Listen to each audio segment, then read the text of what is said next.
And hello, New Zealand. We are back. This is episode number 13, lucky for some, and Simon O'Connor with me again. This is what is the White Shirt Brigade? Have we got into summer or something? Bit early. Well, believe it or not, I am actually wearing a blue shirt, but probably too light a blue to be picked up on the camera. Okay, either that or my whole fashion sense is completely gone. Maybe that's what it is. Right, let's get straight into it because we've got, as usual, we've got a whole lot of topics. And as you know, we were culling a whole lot just so we could fit this into our 45 minutes. So let's quickly get into it. And the first thing we want to do is just quickly tell you what the poll question is. And that is, Andrew Bailey, should he stay, go, or who? Who is Andrew Bailey? We're really keen just to find out whether you have been following this media brouhaha, which has been going on since about Sunday night. And if you have been, then you will tell us whether he should stay or go. And if you say who, then we'll know that you just have been ignoring all that the media has been talking about all week, which kind of leads us into our first topic. Just before I do that, though, just to remind you that if you do want to comment, you've got to come through either the Facebook page, the Family First Facebook page, or through our YouTube channel. That's where we get your comments. You may be watching on X, on LinkedIn, on my personal page, on Simon's personal page, but you do need to come with your comments through Facebook, Family First, and YouTube.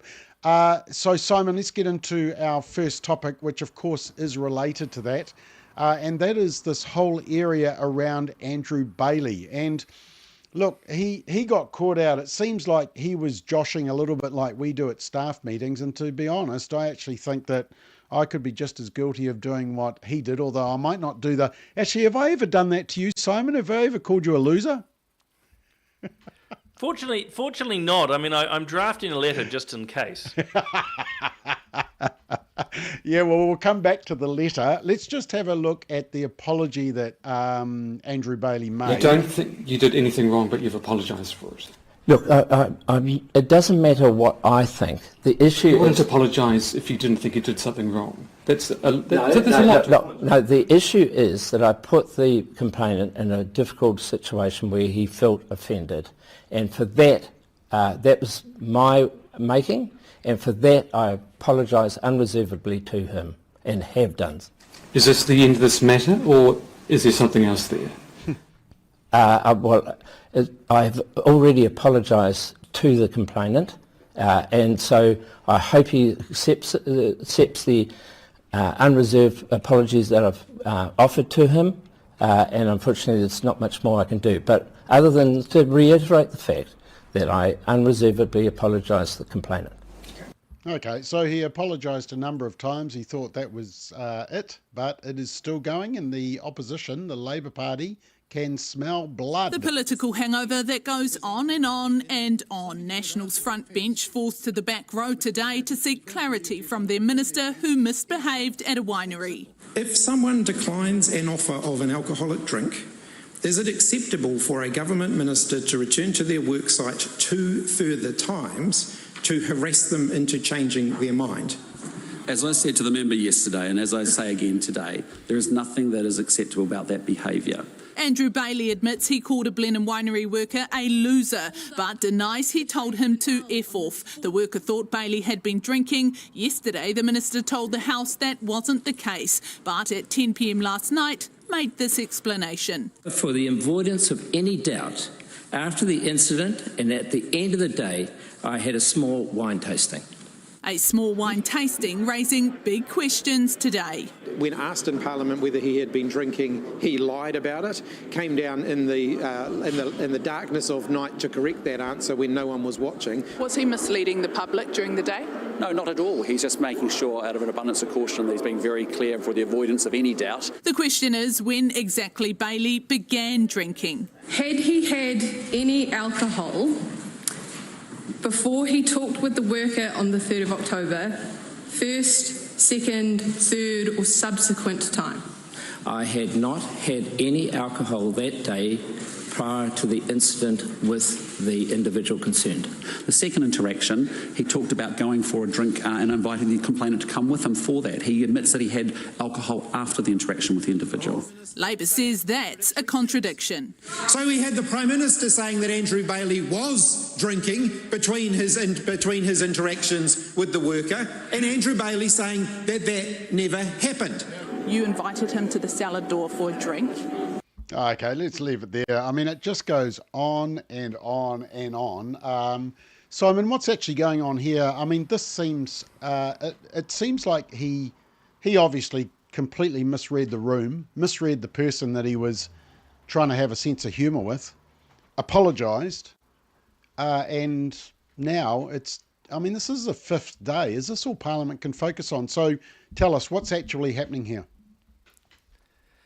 Yeah, well, a few things. I mean, this is very much the gotcha politics, and perhaps if we start there, it's great fodder for opposition parties. And look, National will do it when it's in opposition, just as Labor's doing now. Any chance to bring a minister down or to literally get them out of that ministerial post or damage them or distract from the government is a golden opportunity for opposition parties. And to be fair, they've prosecuted this quite well, and I can touch on that. The media, of course, love this. People sort of can relate to this more, I think, than, you know, the dryness of tax policy. And they love to get a scalp. As I say, this is gotcha politics.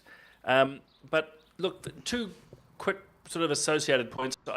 I know Andrew, and my feeling is he was just kidding around. I better be clear, I'm speculating, I haven't talked to him, but knowing the way he talks and chats, I think he probably was just making what he thought was light fun. Clearly, that has not gone down well with the complainant for whatever reasons. But you'd have to say, Bob, this has not been well handled by Andrew or Luxon or National. It's not to blame them in any way for, you know, the elements of the story, but the fact that it drags on is partly because it's been inconsistent. You know, if the story had been clear and straight from day one, this would have gone away. But unfortunately, like your clips have shown, the story changes. There's slight contradictions between what Andrew says and Chris Luxon says. And at the end of the day, final point, the media and the opposition are hoping that just Luxon in particular as the Prime Minister gets sick and tired of talking about this and just cuts the minister loose. So that's what they're really targeting here. And that's why they just keep pushing, because regardless of how many new details or not, every day it's talked about, like us now. The fact that we're talking about it is just a distraction for the government, and eventually, and what they're hoping for is the Prime Minister will just cut Andrew loose. The thing that'll save him, though, the Parliament rises in about 50 minutes, and it's on a recess, and so that probably will pour cold water on the story. Okay, until maybe some new evidence comes out. I mean, now we've got that the victim was someone who was in the Defence Force.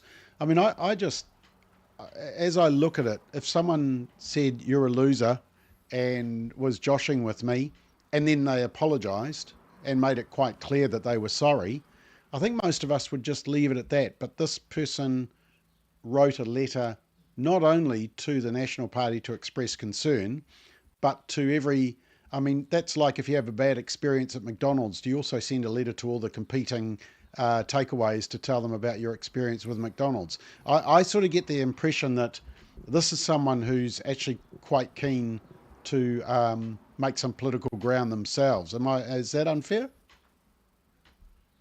No, I don't think that's unfair. I think actually your analogy's brilliant. It's probably the proportionate response for the reasonable person would have been to write to the Minister's office to say, hey, you visited my workplace, you upset me, I'd like an apology. Maybe you'd copy in the boss, in this case the Prime Minister, but yes, the fact that it went to the Māori Party, the Greens, Labour, everybody, yeah, there is a hint. Again, we can't prove it at this point, but there is a hint that there's some sort of political calculation here, a little bit of a hit job. And interestingly, the complainant's not prepared to talk to media anymore, and they're not obliged to, but they've sort of fired the salvo and then disappeared, which makes for an interesting interpretation. This, I mean, is it pot called kettle black when you've got Chris Hipkins going on about wayward behaviour and not being dealt with? I thought that was one of the big criticisms of Labor, was that they never actually disciplined wayward MPs. I mean, is there examples of that? Oh, look, plenty of examples. Look, no government, no political party holds any moral high ground here. I mean, we could just think in the recent months, granted on the Greens side, you had Golriz Ghahraman, obviously Darleen Tana, sure we'll talk about them later. You know, Labor had Kerry Allen, who's attempting now to portray herself as a victim, but, you know, the drunk driving, refusing to engage with police. Multiple examples in the last Labor government. But let's be clear, National and Opposition had some pretty bad, really bad examples too. So look, long and short, politicians will just park up the past and engage with the here and now. If we were to only take the moral high ground, you know, he without sin to cast the first stone, politics would be very, very quiet. Okay, let's just check out. There's quite a few comments here. Kirstine says, hang on, that's from last week. Let's start from this week, Bob. Ben says, who? Brenda says, who? Rosie says he should go, and the sooner the better. You don't go calling a former New Zealand Defence Force member a hashtag loser. Survey Girl says, who? Kevin says, Bailey, who? Nancy says, stay, or Marama Davidson, the Māori Party, and many others must go too. Amanda says, Labor are only trying to make a mountain out of a molehill. Rosie, not Rosie. Charmaine says it's condemning, but it's not criminal. And Ben says, guys will call other guys losers as a joke and to try and get them on board. And I think, you know, there is some banter that sort of happens that this is all part of. All right, let's go on to the next one. 3 strikes. There was an interesting report on 3 strikes, and it said this: 800% more third strikers. The estimated numbers behind the government's tough on crime changes to 3 strikes. So what they appear to have done is it's not cases where you are liable to prison for 2 years. It goes down to 1 year for serious, violent and sexual offences. And because of that, 800% more third strikers. I mean, people would read that, Simon, and say, how are we going to fit all those people in prisons? We're going to have to build 17 more prisons. But 800% more third strikers increases it from 10 to 80 more, which is about 90 third strikers, repeat violent offenders who are up to their third strike. I mean, this is an example of where the media have just done some clickbait. And I mean, to me, it's just complete misrepresentation and overblowing stuff. Yeah. Look, absolutely. I mean, you and I were talking about this the other day in terms of, like, politicians will always, and I know this is not the politicians, this is the media, but I will get there. There is a point. You know, we'll often use the worst interpretation. You know, you'll go for percentages or ratios or absolute numbers, depending on what helps your rhetoric. But I think we expect better of media. And the Herald, in this case, should reflect on why it has a trust problem, why it has declining revenue and so forth. And that's part of it. I mean, it's just one more story on top of others. Because you're right, it's sensationalist, it's clickbait. You'd go, oh my God, Waikeria Prison's going to, explode. But you're right, we're talking about 80 people versus 10. And actually, we can accommodate that. And I think most New Zealanders, Bob, would be more than happy for third strike violent or sexual offenders to be behind bars. So, absolute sensationalist reporting, and it's exactly why. Well, I'd say media is well beyond their third strike when it comes to trust from the New Zealand public. Yes, very good. All right, our political question or our poll for today is Andrew Bailey. Should he stay, should he go, or who's Andrew Bailey? So we're interested to just hear what you think of that, whether you have been following all this.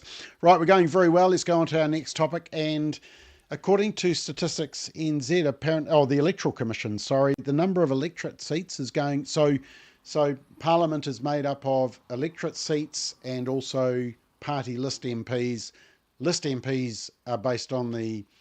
this is for people who don't quite understand our system, go in based on the party vote. but the electorate MPs are voted in by their local communities.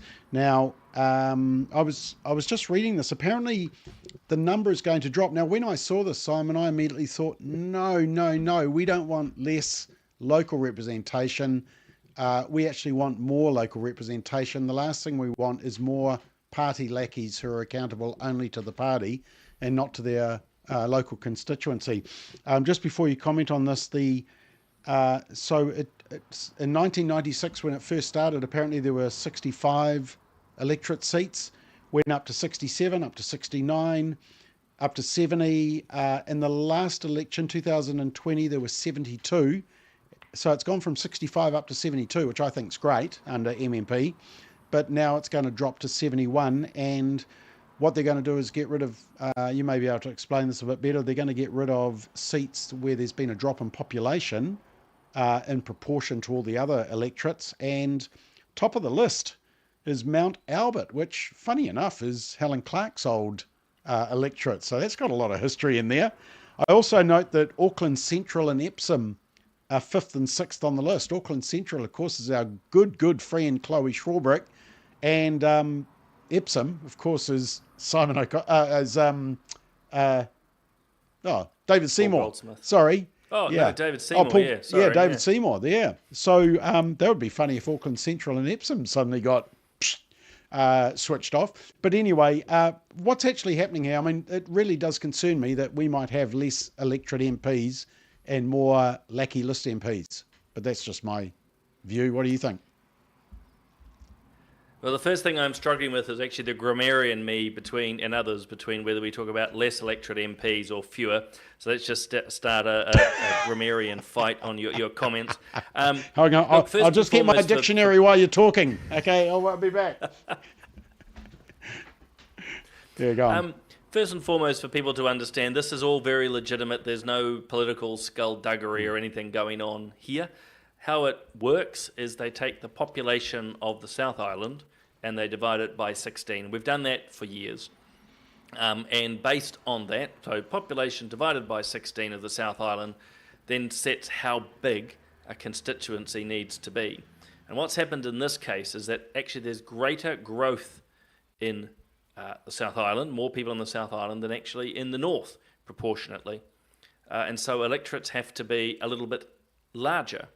And when that's applied to the North Island, it means that actually there has to be one fewer seats. And so that's how we've entered that situation. Where exactly it will be hard to tell. The ones you named, I don't expect the likes of an Auckland Central or an Epsom to disappear. But seats like a Mount Albert, seats like Mount Roskill, Mangakiki, they are, I can't think of the right word for this, Bob. Like an Auckland Central is a very definable space. But a Mount Roskill takes in so many, suburbs, parts of actually Mount Albert, parts of Mount Eden, Onehunga, Southern Epsom. So these are the sort of seats that could be disestablished. So that makes a very nervous time for those MPs over the coming months because ultimately a seat disappears, which means an MP no longer has a seat.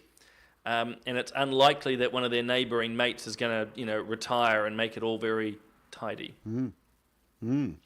Okay, well, Mount Albert, Mount Roskill used to be David Shearer's seat. That used to be Phil Goff's old seat. I mean, Michael these Wood had it for a while. Yeah, these are real. And Wellington Central is third on the list, which is currently the Green seat. So you've actually got a couple of Green seats, Wellington Central and Auckland Central, which might go. Do you think, are they going to aim, I mean, is Mount Albert, is that the one that's first to go, likely to go, or is there going to be some juggling and some political manoeuvring? It's all of the above. It will be done by the Electoral Commission. The political parties will have a say, but actually we have a pretty fair process in New Zealand. Pretty much independent people who draw the boundaries. As I say, they look for sort of communities of interest and they look for sort of clear boundaries. So something like a Tamaki, so my old seat, for example, it's really clear physically where that is. It's all those, eastern bays that, Mount Good Lord, I'm falling to pieces, Bob. Mission Bay is connected to Kohi Marama. It is connected to St Heliers, for example. And there is a synergy there. Whereas you think of a Mangakiki or a Mount Roskill, it's such a broad range of suburbs. As I say, southern Epsom, parts of Onehunga, bits of Ellerslie. It's a bit more hodgepodge. And so that's the seats they're more likely to cut up or, take that seat away and then devolve it to seats around. So we'll find out probably next year, I'm guessing. I just saw this question come. If there is still 120 total, then yes, we will end up with one extra list seat. Isn't that how it works? Yeah, so one less electorate seat, one extra list seat, because we have to have 120, don't we? Yep. Yeah, you have to have 120. And so, look, this might be controversial, but I actually think we need more electorate MPs, not fewer. And look, I know people hate generally more MPs in Parliament, but look, I can say, having been there and loved the constituent work, but it is an enormous amount to do. Long and short, more electorate MPs would actually help spread the load and the demands, but I think it would also provide you better representation, because ultimately, is a very broad statement, Bob, and you know this, list MPs are more beholden to the party leaders to sustain them than they are to actually the people. Okay, let's move on to our next topic. And look, I've actually found a song that I just want to play, which goes with this one.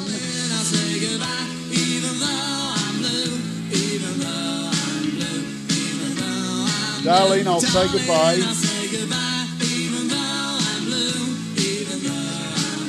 Yeah, they actually wrote that one, especially for when Darleen Tana was chucked out of Parliament. Look, I still am a little bit uncertain about this one. Look, the New Zealand, just in relation to Darleen Tana being chucked out using the waka jumping law, which the Green Party opposed, but then they used. And New Zealand First put out this very funny little clip on their social media. Amazing that you would vote for something that you say threatens our democracy. It is a bill which is undemocratic. I wouldn't say it on its own threatens our democracy, but certainly we have never agreed with the power of party leaders to oust their MPs. After a thorough discussion, those delegates all came to the unanimous full conclusion to endorse that use of that legislation by caucus.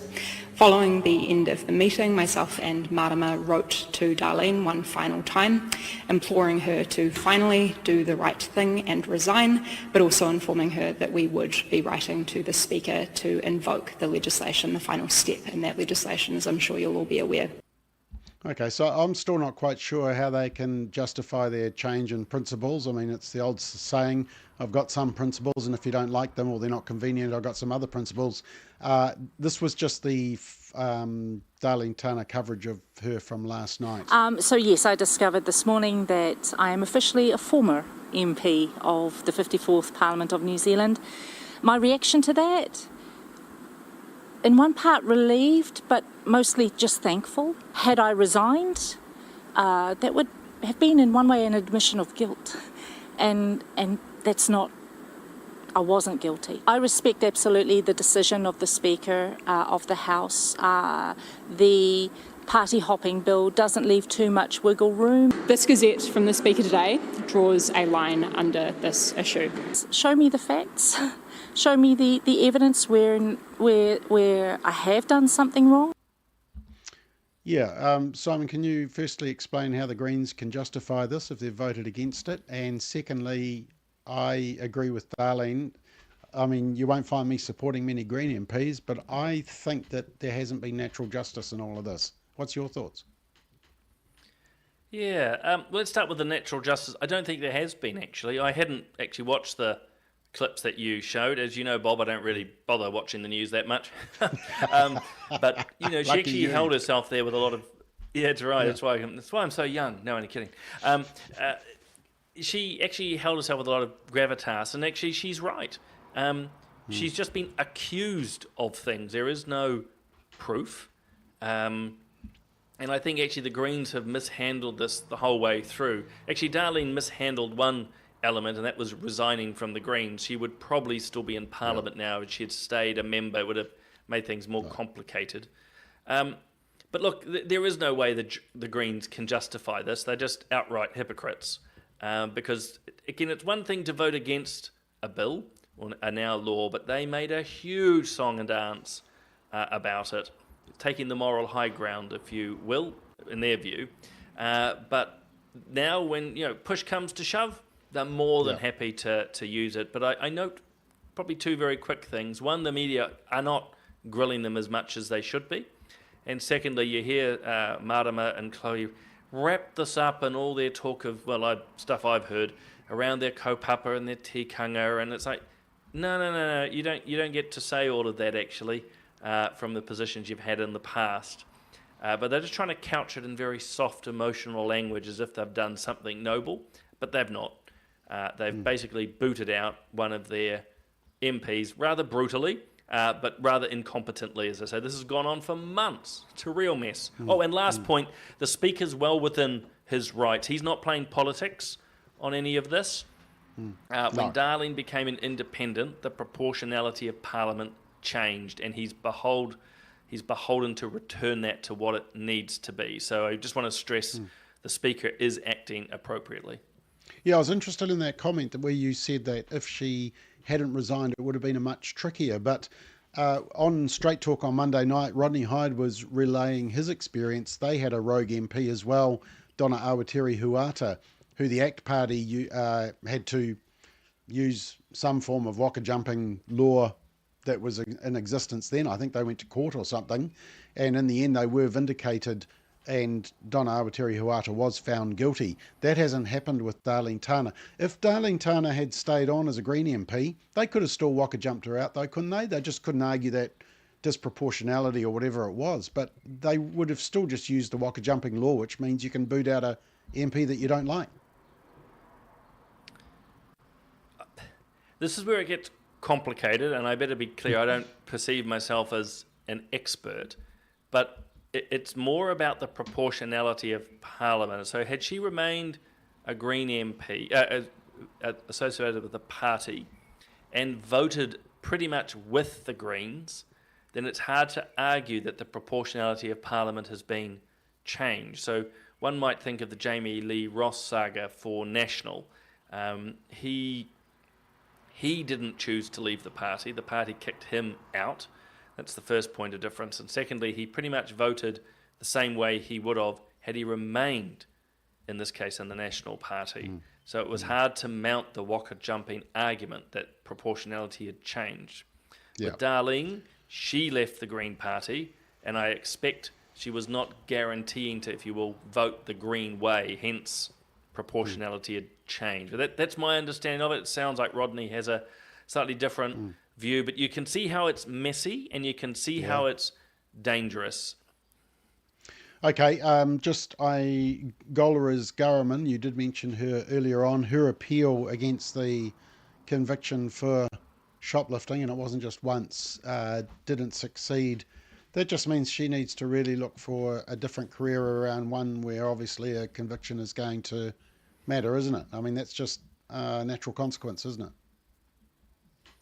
Well, it is, and actually the Crown Prosecutor summed it up well. You know, the consequences she's facing is not because, per se, she's been to court.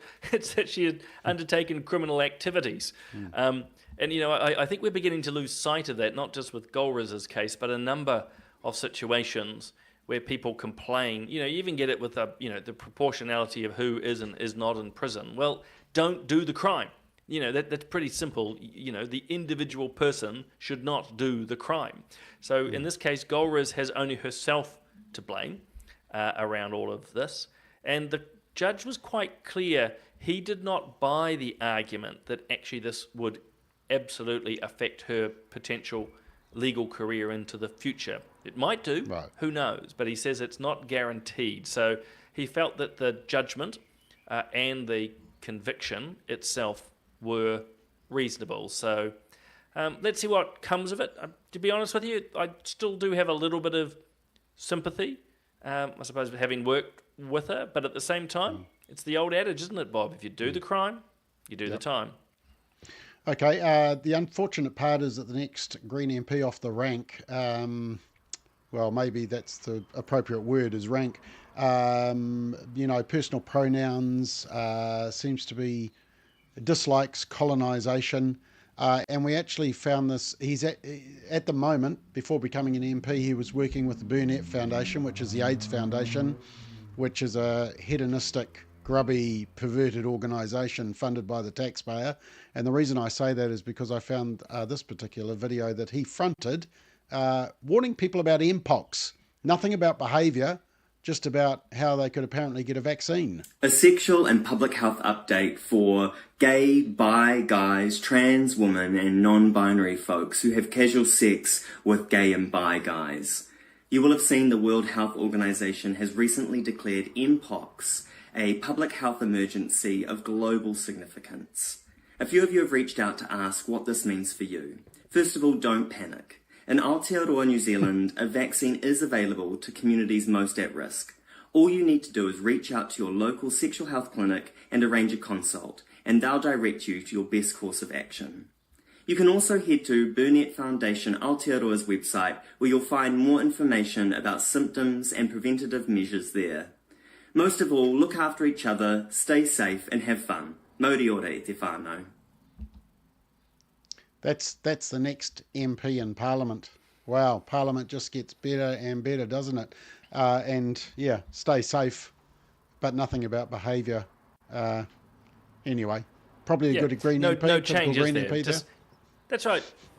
Yeah, no, just have fun. Do whatever you want.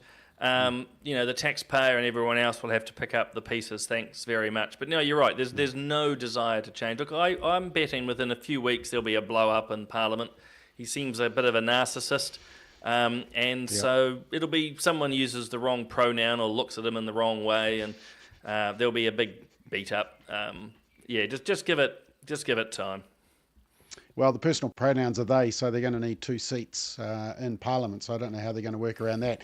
Anyway, let's get on to the next topic, and is that they have got these school lunches. David Seymour has organised basically catering, which can be done, and it's going to cost $3 for these school lunches. Look, I know the second part of this little discussion, Simon, let's discuss should the state be providing lunches, especially if they're only $3. Why can't families do that? But I actually think that this particular project has shown just how good government can work when they work with companies and actually look to save money and actually come out with almost something better. Just have a look at the coverage. I think it's actually an example of synergy, of people bringing their strengths and businesses working together. It is so good. I mean, it's one of the best meals that you're going to have. So I think you'd be amazed at what they've achieved here. We spend a lot of time right at the start of the process talking to schools, really understanding what the challenges are, what worked for them, what were the opportunities, and then designing a program that met their needs in the most efficient way possible. And we had a lot of feedback from schools about the types of meals that children really wanted to eat, and we've tried to design the program around that as well. And a lot of the recipes we're using and the development we've done on those recipes is centred on what we know that children want. Oh, it's been the most exciting process actually I've ever taken part in, because about 8 weeks ago we were like, can we do this? And to come together, bring a whole bunch of people together and actually ideate and come up with something, it's been full on but amazing.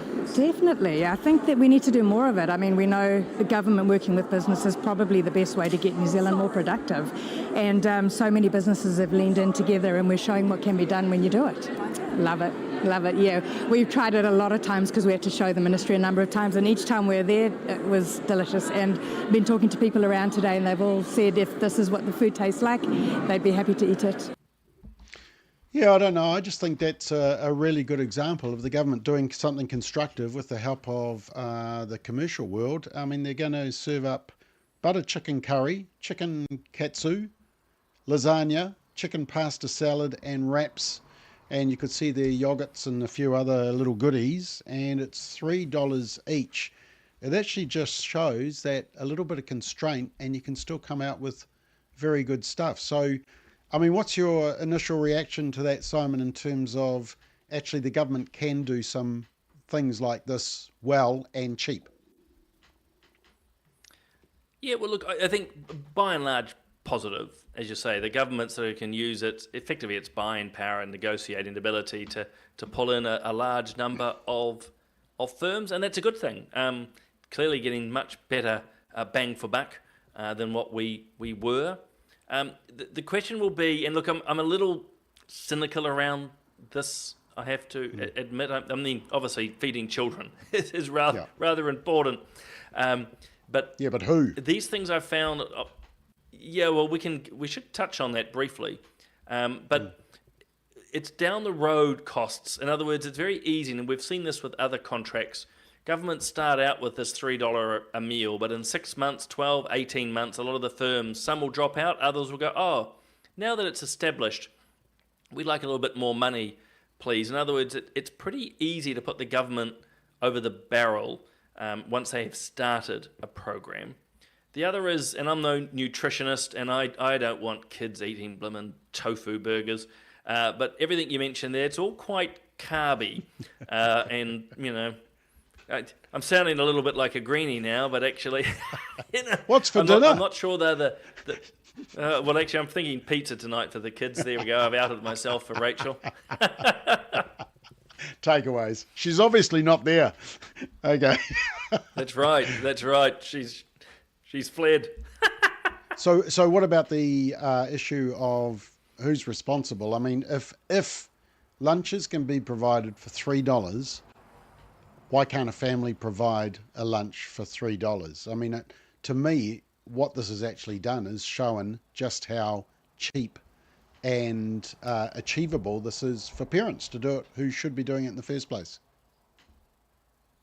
Yeah, I mean, I sit on the side that actually it really is the parents' responsibility.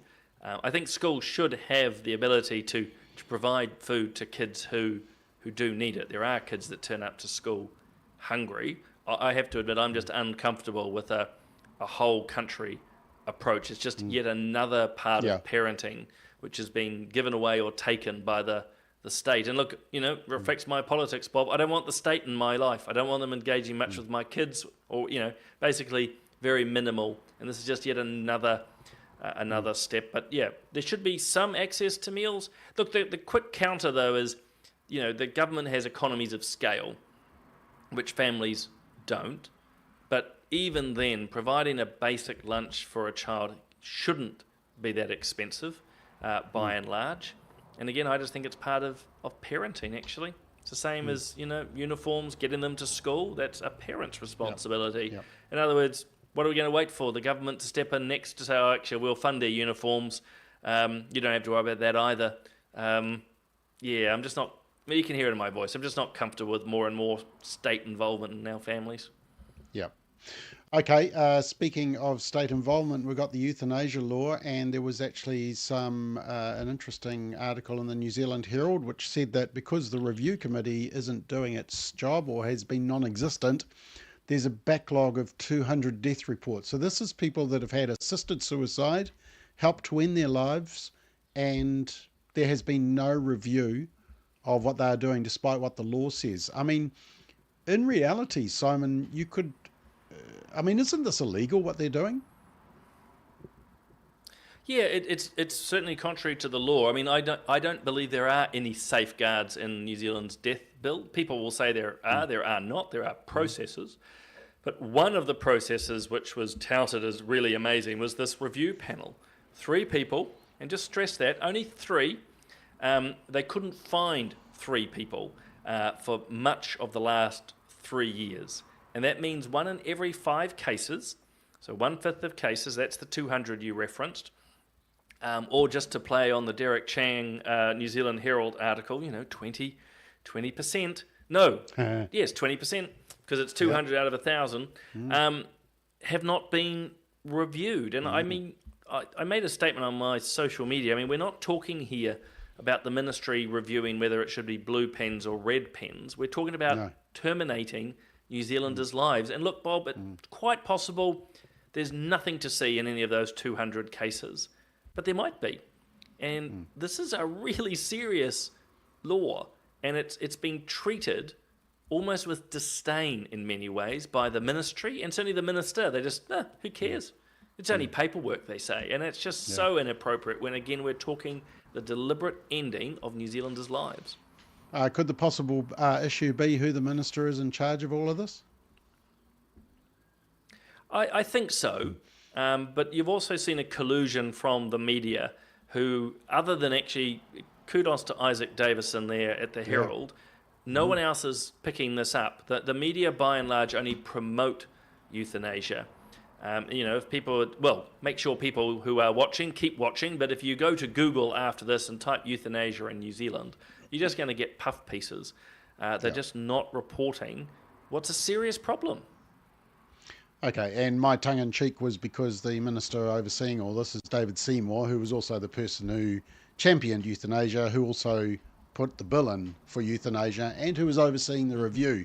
So, of course, there's no conflict of interest there, said nobody ever. So, I mean, this is always going to be an issue, isn't it? You've got the fox in charge of the hen house. It's going to be an uphill battle, isn't it?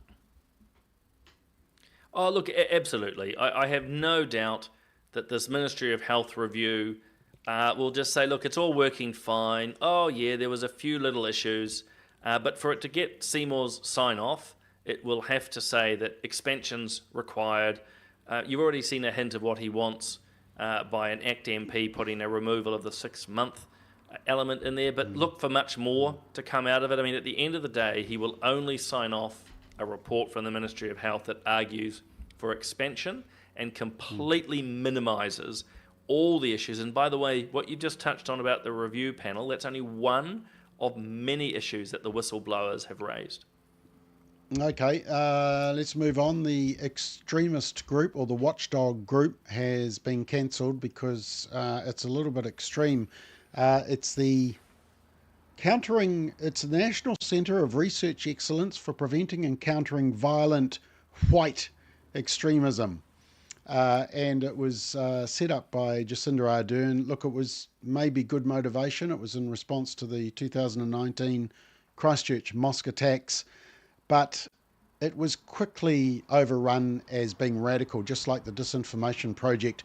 This was the initial launch. I'll just show this clip, then Simon, I want to ask, were you at the launch? For me, the answers to violent extremism and terrorism lie within our people here in Aotearoa, New Zealand. And as we, in the aftermath of March 15, were searching for the answers of how we could prevent this from ever happening again, it became clear that a New Zealand-specific lens would be required. So we're starting here, building our own answers, and hopefully that will be of use to the world.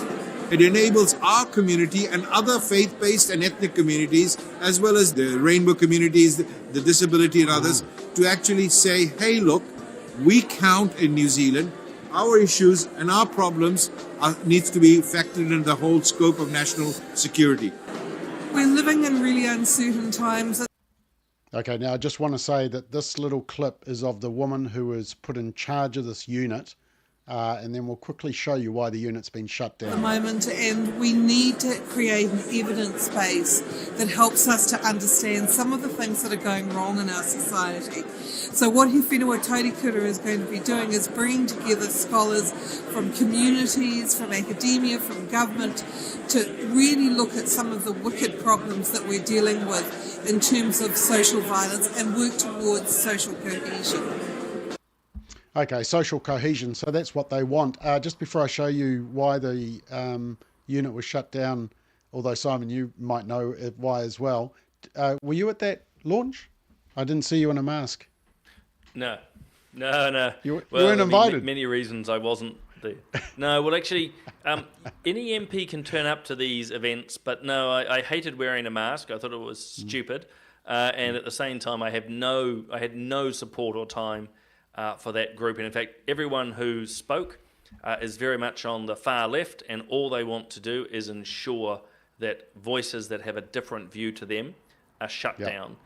Literally everyone who spoke, and even looking at the faces, they're from a very dangerous part of our society that believes social cohesion is based on agreeing with them only.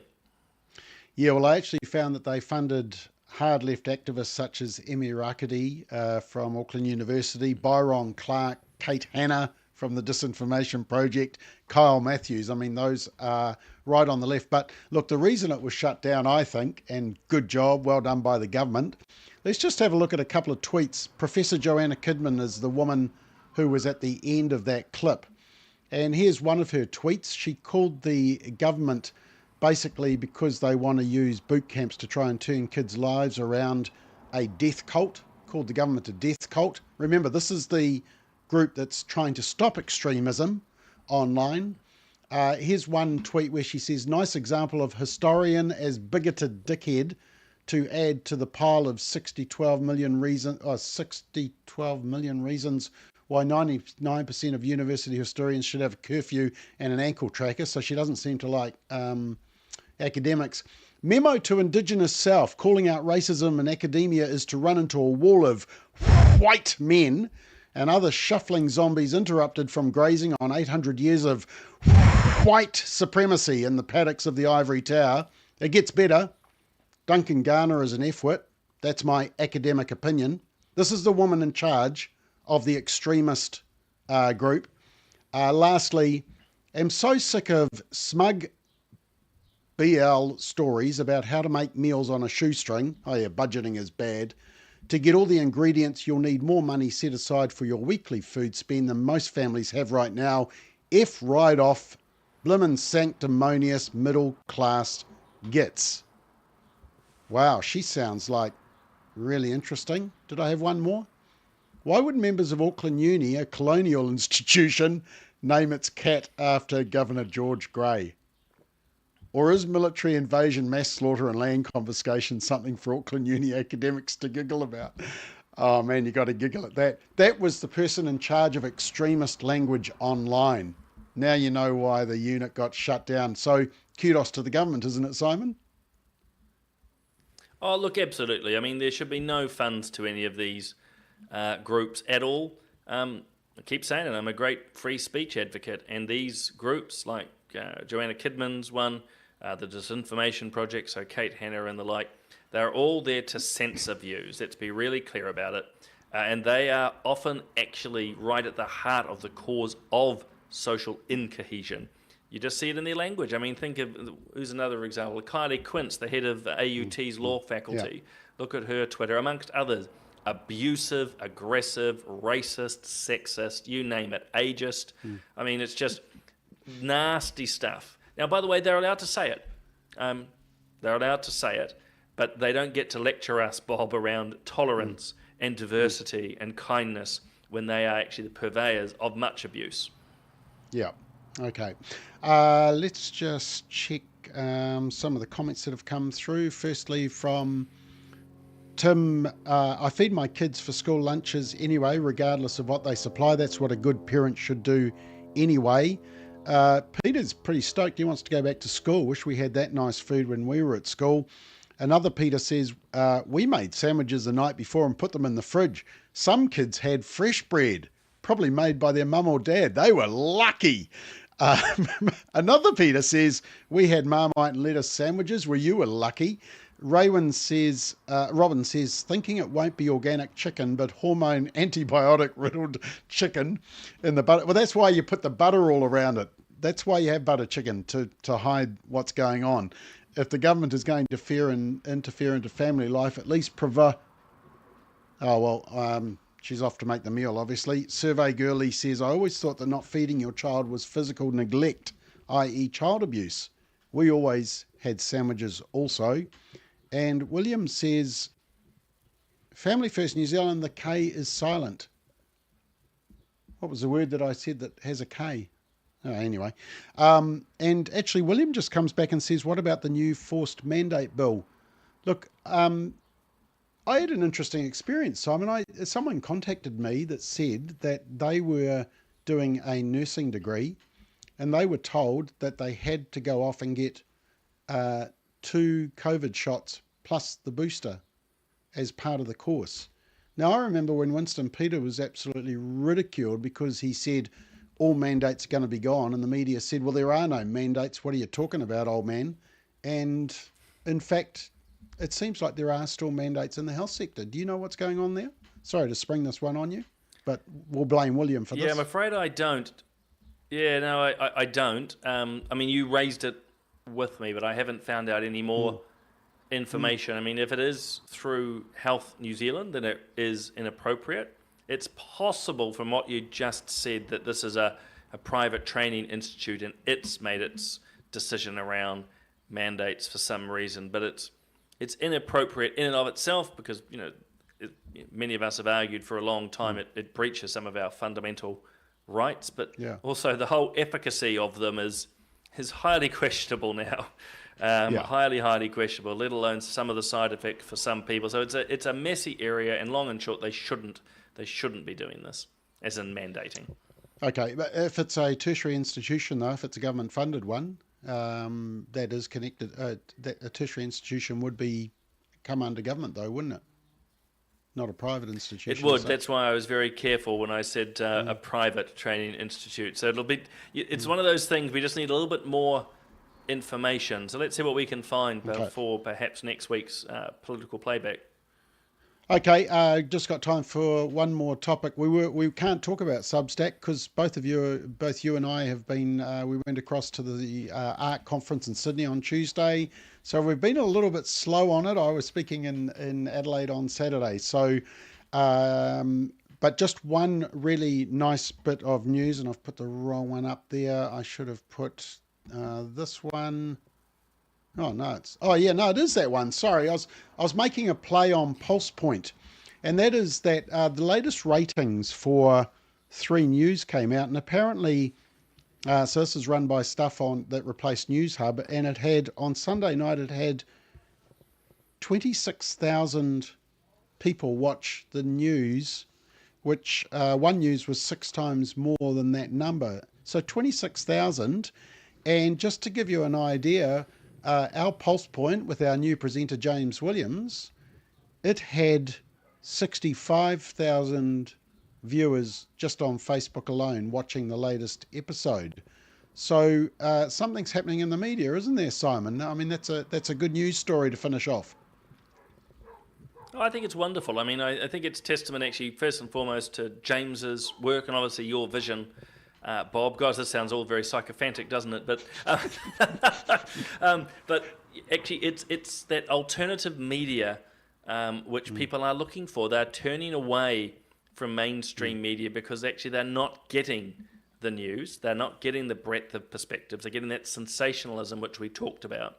And so the likes of Pulse Point, dare I say it, even what we're doing now, while you're seeing the rise of the likes of the Platform and the Daily Examiner and Reality Check Radio, is because actually there's a thirst out there to get a wider array of news. In fact, you mentioned, and let's talk about it another time, but we were in Sydney for the ARC conference, the Alliance of Responsible Citizenship, and this came up, not the Family First stats per se, but people looking for news and connections outside the traditional or institutionalized media. Yeah. Okay, just before we go, Susan says, my granddaughter wanted to train to be a midwife, but was told that she had to be up to date with 2 shots and a booster. So, we need to do a little bit more research on that, and we will come back to that one, because we're not against vaccines per se, but we are totally for the ability for people to make those health choices for themselves. We're not totally pro-choice, especially when there's another body in the womb involved. But actually, perhaps, Simon, we can just finish with a little bit of good news, and that is that one of our colleagues, Tumby Stowers, who presents Pulse Point, has had a little boy called Jakin. Both are doing very well. Mum Tumby and Jake, Dad, are stoked to have their first child, so they are looking forward to that. And looking forward to all that great season of raising children. So that will keep them busy, I'm sure. Anyway, that's all we've got time for, Simon. Long weekend, so there is no straight talk on Monday night. But we will be back next Thursday. And could you keep the list a little bit shorter next week, Simon? There's just so much stuff we can talk about. You politicians, you just love coverage. You just love stirring things up. We do. But know that you always have the final say in the mute button, so you can silence me at any moment. Exactly right. Okay, well, have a good weekend, everybody. Take Monday off, special treat from us, and we will see you next Thursday at 5 o'clock. Good night.